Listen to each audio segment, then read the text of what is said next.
My name is Brock, and today I'll be reading Luke 7. After Jesus finished presenting all his words among the people, he entered Capernaum. A centurion had a servant who was very important to him, but the servant was ill and about to die. When the centurion heard about Jesus, he sent some Jewish elders to Jesus to ask him to come and heal his servant. When they came to Jesus, they earnestly pleaded with Jesus. "He deserves to have you do this for him," they said. "He loves our people, and he built our synagogue for us." Jesus went with them. He'd almost reached the house when the centurion sent friends to say to Jesus, "Lord, don't be bothered. I don't deserve to have you come under my roof. In fact, I didn't even consider myself worthy to come to you. Just say the word, and my servant will be healed. I'm also a man appointed under authority, with soldiers under me. I say to one, 'Go,' and he goes, and another, 'Come,' and he comes. I say to my servant, 'Do this,' and the servant does it." When Jesus heard these words, he was impressed with the centurion. He turned to the crowd following him and said, "I tell you, even in Israel I haven't found faith like this." When the centurion's friends returned to the house, they found the servant restored to health. A little while later, Jesus went to a city called Nain. His disciples and a great crowd traveled with him, and he approached the city gate. A dead man was being carried out. He was his mother's only son, and she was a widow. A large crowd from the city was with her. When he saw her, the Lord had compassion for her and said, "Don't cry." And he stepped forward and touched the stretcher on which the dead man was being carried, and those carrying him stood still. Jesus said, "Young man, I say to you, get up." And the dead man sat up and began to speak, and Jesus gave him to his mother. Awestruck, everyone praised God. "A great prophet has appeared among us," they said. God has come to help his people. This news about Jesus spread throughout Judea and the surrounding region. John's disciples informed him about all these things, and John called two of his disciples and sent them to the Lord. They were to ask him, "Are you the one who's coming, or should we look for someone else?" When they reached Jesus, they said, "John the Baptist sent us to you." He asks, "Are you the one who's coming, or should we look for someone else?" Right then, Jesus healed many of their diseases, illnesses, and evil spirits, and he gave sight to a number of blind people. Then he replied to John's disciples, "Go and report to John what you have seen and heard. Those who are blind are able to see. Those who are crippled now walk. People with skin diseases are cleansed. Those who were deaf now hear. Those who were dead are raised up. And good news is preached to the poor. Happy is anyone who doesn't stumble along the way because of me." After John's messengers were gone, Jesus spoke to the crowds about John. "What did you go out to the wilderness to see? A stalk blowing in the wind?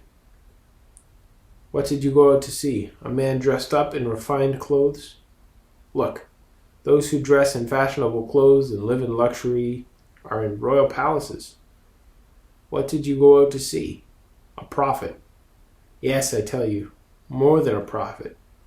He is the one of whom is written, 'Look, I'm sending my messenger before you, who will prepare your way before you.' I tell you that no greater human being has ever been born than John. Yet whoever is least in God's kingdom is greater than he." Everyone who heard this, including the tax collectors, acknowledged God's justice because they had been baptized by John. But the Pharisees and legal experts rejected God's will for themselves because they hadn't been baptized by John. "To what shall I compare the people of this generation?" Jesus asked. "What are they like? They're like children sitting in the marketplace calling out to each other. 'We played the flute for you, and you didn't dance. We sang a funeral song, and you didn't cry.' John the Baptist came, neither eating bread nor drinking wine. And you said, 'He has a demon.' Yet the Son of Man came eating and drinking, and you say, 'Look, a glutton and a drunk, a friend of tax collectors and sinners.' But wisdom is proved to be right by all her descendants." One of the Pharisees invited Jesus to eat with him, and after he entered the Pharisee's home, he took his place at the table. Meanwhile, a woman from the city, a sinner, discovered that Jesus was dining in the Pharisee's house. She brought perfumed oil in a vase made of alabaster. Standing behind him at his feet and crying, she began to wet his feet with her tears.